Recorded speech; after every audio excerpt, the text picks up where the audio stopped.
ನಮಸ್ಕಾರ. ಇವತ್ತಿನ ವಿಷಯ ಚುನಾವಣಾ ಬಾಂಡ್ಗಳನ್ನು ಖರೀದಿಸಿದ ಈ ಕಂಪನಿಗಳಲ್ಲಿ ಬೊಂಬಾಟ್ ಲಾಭ.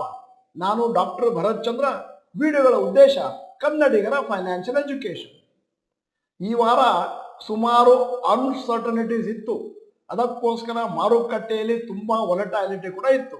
ಯಾಕಂತಂದ್ರೆ ಒಂದು ಮ್ಯೂಚುವಲ್ ಫಂಡ್ಗಳ ಸ್ಟ್ರೆಸ್ ಟೆಸ್ಟ್, ಇನ್ನೊಂದು ಚುನಾವಣಾ ಬಾಂಡ್ಗಳಲ್ಲಿ ಅದೇನು ಹಣವನ್ನು ಪೊಲಿಟಿಕಲ್ ಪಾರ್ಟಿ ಕೊಟ್ಟಿದಾರೋ ಅದರ ಬಗ್ಗೆ ಒಂದಷ್ಟು ರಿವೀಲಿಂಗ್ ಆಗುವಂತ ಸಿಚುವೇಶನ್.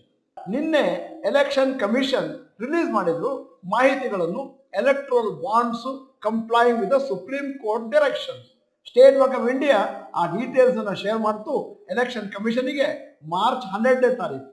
ಸ್ಟೇಟ್ ಬ್ಯಾಂಕ್ ಆಫ್ ಇಂಡಿಯಾದ ಈ ಮಾಹಿತಿ ನಮ್ಗೆ ಬರ್ತಾ ಇರೋದು electoral bonds purchased and redeemed between April 12, 2019 and February 15, 2024. Electoral bond ಅನ್ನು ಸರ್ಕಾರದವರು ಇಂಟ್ರೊಡ್ಯೂಸ್ ಮಾಡಿದ್ದು January 28, 2017. ಆಬ್ಜೆಕ್ಟಿವ್ ಇತ್ತು to facilitate transparent political funding. Bonds exclusive ಆಗಿ ಪರ್ಚೇಸ್ ಮಾಡಬೇಕಾಗಿದ್ದು ಸ್ಟೇಟ್ ಬ್ಯಾಂಕ್ ಆಫ್ ಇಂಡಿಯಾದಿಂದ from a designated financial instrument that offered individuals and corporate entities the opportunity to contribute funds to political parties in a confidential manner. ಅಂದರೆ ಯಾವ್ದಾದ್ರು ಕಂಪನಿಯವರು confidential ಆಗಿ ಯಾವ್ದಾದ್ರು political ಪಾರ್ಟಿಗೆ ಹಣ ಕೊಡಬೇಕು ಅಂತಂದ್ರೆ ಎಲೆಕ್ಟ್ರಲ್ ಬಾಂಡ್ಗಳನ್ನು ಪರ್ಚೇಸ್ ಮಾಡಬೇಕಾಗಿತ್ತು. ಈ ಬಾಂಡ್ಗಳನ್ನು ಪರ್ಚೇಸ್ ಮಾಡಬೇಕಾದ್ರೆ ಯಾವುದೇ ಐಡೆಂಟಿಫಿಕೇಶನ್ ಇರಲಿಲ್ಲ ಡೋನರ್ದು ಮತ್ತು ಪೊಲಿಟಿಕಲ್ ಪಾರ್ಟಿ ಟು ವಿಚ್ ದೇವರ್ ಇಶ್ಯೂ. ಎಲೆಕ್ಟ್ರಲ್ ಬಾಂಡ್ಸ್ SBI ನಲ್ಲಿ ಸಿಗ್ತಾ ಇದ್ದದ್ದು ಡಿನಾಮಿನೇಷನ್ ಆಫ್ ₹1000 ಮತ್ತೆ SBI branches during specific periods stipulated by the government. Political parties could then redeem those bonds through their designated accounts within a prescribed time frame.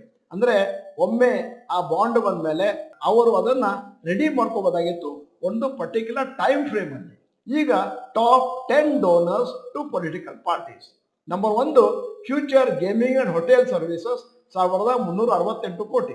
2 mega engineering and infrastructure 966 ಕೋಟಿ. 3 quick supply chain 410 ಕೋಟಿ. 4 ವೇದಾಂತ 400 ಕೋಟಿ. 5 Haldia energy 377 ಕೋಟಿ. 6 Bharati Airtel group 247 ಕೋಟಿ. 7 SL mining and industries 224 ಕೋಟಿ. 8 western UP power transmission company 220 ಕೋಟಿ. 9 ಕೆವೆಂಟರ್ food park infra 195 ಕೋಟಿ. 10 Madanlal limited 185 ಕೋಟಿ. ಸುಮಾರು ಬಿಸ್ನೆಸ್ ಗ್ರೂಪ್ನವರು ಎಲೆಕ್ಟ್ರಲ್ ಬಾಂಡ್ಗಳನ್ನ ಪರ್ಚೇಸ್ ಮಾಡಿದ್ರು. ಮತ್ತೆ to fund political parties in the name of different entities and not in their own main companies name. ಅಂದರೆ ಅವರ ಮೇನ್ ನೇಮ್ ಇಂದ ಹಾಕಲಿಲ್ಲ, ಬೇರೆ ಬೇರೆ ಕಂಪನಿ ಹೆಸರನ್ನ ಹಾಕಿದ್ರು. The following is the compilation of top donors after combining and totaling the donation from different entities. ಈಗ ನಿಮಗೆ ಇನ್ನೊಂದು ಕಾಂಪಿಲೇಷನ್ ಕೊಡ್ತಾ ಇದ್ದೇನೆ, ಎಲ್ಲಿಂದ ಹಣ ಬಂತು ಅಂತ. ಇಂಡೈರೆಕ್ಟ್ ಆಗಿ ಬಂದದರ ಡೈರೆಕ್ಟ್ ಆಗಿ ಬಂದದ್ದು. ಸ್ಯಾಂಟಿಯಾಗೋ ಮಾರ್ಟಿನ್ ಫ್ಯೂಚರ್ ಗೇಮಿಂಗ್ 1368 ಕೋಟಿ. PP Reddy mega engineering and infrastructure western UP power transmission company 1266 ಕೋಟಿ. 3 MK Jalan MKG enterprises Keventers Madanlal 616 ಕೋಟಿ. 4 RP ಸಂಜೀವ್ ಗೋಯಂಕಾ ಗ್ರೂಪ್ 571 ಕೋಟಿ. 5 ಆದಿತ್ಯ ಬಿರ್ಲಾ ಗ್ರೂಪ್ 544 ಕೋಟಿ. 6 Reliance group quick supply NEXG 475 ಕೋಟಿ. ವೇದಾಂತ 400 ಕೋಟಿ. 8 ಭಾರತಿ ಏರ್ಟೆಲ್ ಗ್ರೂಪ್ 247 ಕೋಟಿ. 9 ಜಿಂದಾಲ್ ಗ್ರೂಪ್ 202 ಕೋಟಿ. 10 ಟೊರೆಂಟ್ ಗ್ರೂಪ್ 184 ಕೋಟಿ. Top political parties which encash bonds ಅದನ್ನು ನಿಮ್ಮ ಮುಂದೆ ಇಡ್ತಾ ಇದ್ದೇನೆ. ಬಿಜೆಪಿಗೆ 6061 ಕೋಟಿ ಬಂದಿದೆ. 2 ತೃಣಮೂಲ್ ಕಾಂಗ್ರೆಸ್ಗೆ 1610 ಕೋಟಿ. ಕಾಂಗ್ರೆಸ್ 1422 ಕೋಟಿ. ಭಾರತ್ ರಾಷ್ಟ್ರ ಸಮಿತಿ 1215 ಕೋಟಿ. ಬಿಜು ಜನತಾದಳ್ 776 ಕೋಟಿ. DMK 639 ಕೋಟಿ. YSR ಕಾಂಗ್ರೆಸ್ 337 ಕೋಟಿ. ತೆಲುಗು ದೇಶಂ ಪಾರ್ಟಿ 219 ಕೋಟಿ. ಶಿವಸೇನಾ 159 ಕೋಟಿ. ರಾಷ್ಟ್ರೀಯ ಜನತಾದಳ್ 74 ಕೋಟಿ. ಆಮ್ ಆದ್ಮಿ ಪಾರ್ಟಿ 65 ಕೋಟಿ. JDS 44 ಕೋಟಿ.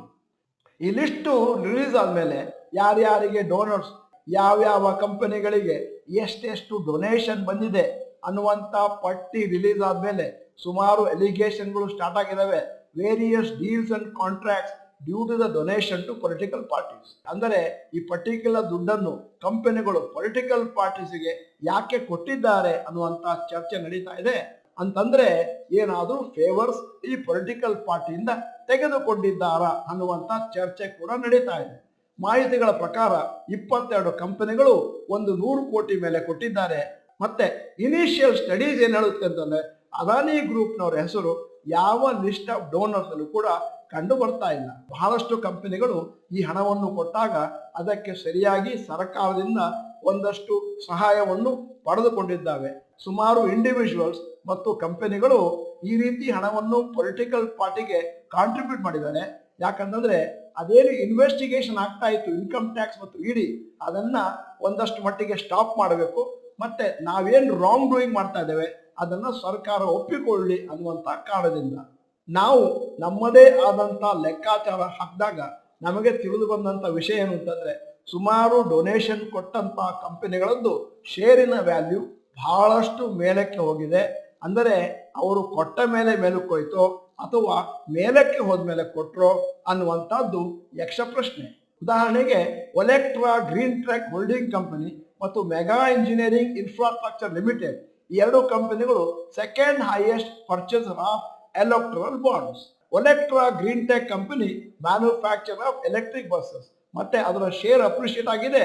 250 ಇದ್ದದ್ದು ಮಾರ್ಚ್ 2019ರಲ್ಲಿ 1730.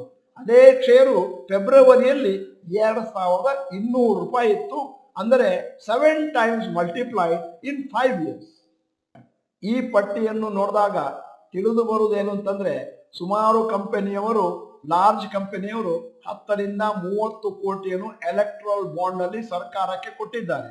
ಆದರೆ ಸುಮಾರು ಸ್ಮಾಲ್ ಕಂಪನಿಯವರು ಅವರ ಕಂಪನಿ ಇನ್ನೂ ಷೇರು ಮಾರುಕಟ್ಟೆಯಲ್ಲಿ ಲಿಸ್ಟ್ ಆಗಿಲ್ಲ, ಅವರು ಕೂಡ ದೊಡ್ಡ ಮಟ್ಟಿನ ಡೊನೇಷನ್ ಅನ್ನು ಕೊಟ್ಟಿದ್ದಾರೆ. ಯಾಕಂದ್ರೆ ದೊಡ್ಡ ದೊಡ್ಡ ಆರ್ಡರ್ ಅವರಿಗೆ ಸಿಕ್ಕಿದೆ ಕಳೆದ ಕೆಲವು ವರ್ಷಗಳಲ್ಲಿ. ಉದಾಹರಣೆಯನ್ನು ನಿಮ್ಮ ಮುಂದೆ ಇಡ್ತಾ ಇದ್ದೇನೆ. Haldia energy limited, western UP power transmission company ಇವರೆಲ್ಲರೂ ಕೂಡ ಹಣ ಕೊಟ್ಟಿದ್ದಾರೆ. ಮುಂದಿನ ದಿನಗಳಲ್ಲಿ ಆ ಕಂಪನಿ ಏನಾದರೂ ಲಿಸ್ಟ್ ಆಯಿತು ಅಂತಂದ್ರೆ ಆವಾಗ ಪ್ರಮೋಟರ್ಸ್ ದೊಡ್ಡ ಮಟ್ಟಿನಲ್ಲಿ ಹಣವನ್ನು ಪಡ್ಕೊಳ್ತಾರೆ as a result of giving this particular donation to the political parties. Supreme court ಅವರು ಫೆಬ್ರವರಿ 15ರಂದು ಅವರ ಒಪಿನಿಯನ್ ಅನ್ನು ಎಕ್ಸ್ಪ್ರೆಸ್ ಮಾಡಿದ್ದಾರೆ.